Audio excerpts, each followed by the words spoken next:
Now, in the earlier segments in this modification process, I told you that we're looking at generally gross income, but that's primarily if you're doing a HAMP modification where they're looking at gross. Most often, most modifications are done by in-house proprietary modification programs that each of the lenders offer. In those cases, they're really not looking at gross income, they're looking at net income.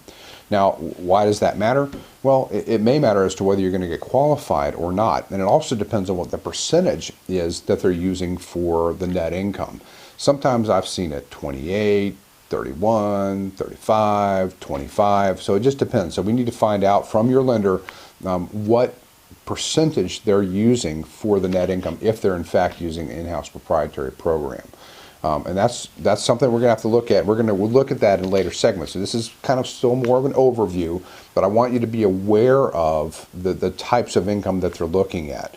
And so sometimes we have to be, and I'm going to tell you this now, this is just between you and me though, all right? Income's got to be what I call the sweet spot, all right? Not too much, not too little, but right in the middle. Now, sometimes you don't have a choice. Sometimes, if you're, you're W-2 employee and you get it, and it is what it is. But even if it's an in-house proprietary program, you can adjust your net income potentially to fit within the parameters that you need it to be. So we're going to talk about that and some more, but think about that sweet spot, because the sweet spot, if the payment's too high, if your income's too high, you may not get the mod, because they're going to say, what's your problem? Make your payments. If it's higher than the 31%, they're not going to give you the mod. If your income is higher, you're going to have a higher modified payment.